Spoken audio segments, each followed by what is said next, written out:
రాష్ట్ర వ్యాప్తంగా తెలంగాణ ఆవిర్భావ వేడుకలు ఘనంగా జరుగుతున్నాయి. అవతరణ దినోత్సవాన్ని ఘనంగా నిర్వహించేందుకు ప్రభుత్వం భారీ ఏర్పాట్లు చేసింది. హైదరాబాద్ పరేడ్ గ్రౌండ్ లో ముఖ్యమంత్రి రేవంత్ రెడ్డి జాతీయ జెండాను ఆవిష్కరించి ప్రసంగించనున్నారు. ఈసారి వేడుకలకు ప్రత్యేక అతిథులుగా జపాన్లోని కితాక్యుషు సిటీ మేయర్ కజు హిసాటా కేచి ప్రతినిధి టీం హాజరు కానుంది.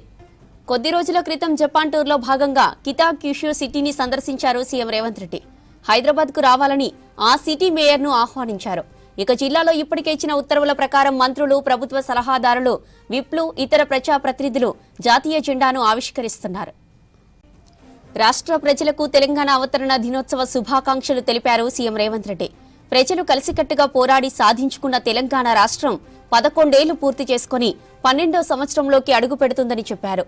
ప్రత్యేక రాష్ట్ర సాధన పోరాటంలో ప్రాణాలు అర్పించిన అమరవుల త్యాగాలను సీఎం రేవంత్ రెడ్డి స్మరించుకున్నారు. ఏండ్ల పాటు సాగిన తెలంగాణ ఉద్యమంలో పాలు పంచుకున్న కవులు, కళాకారులు, విద్యార్థులు, ఉపాధ్యాయులు, ఉద్యోగులు, మేధావులు, జర్నలిస్టులు, న్యాయవాదులు, కార్మికులు, కర్షకులు, మహిళలు, రాజకీయ పార్టీల నాయకులందరికీ అభినందనలు తెలిపారు. రాష్ట్ర ప్రజల ఆశలు, ఆకాంక్షలకు అనుగుణంగా తెలంగాణ రైజింగ్ నినాదంతో రాష్ట్ర ఆర్థిక వృద్ధికి తమ ప్రభుత్వం కట్టుబడి ఉంటుందని చెప్పారు సీఎం రేవంత్ రెడ్డి.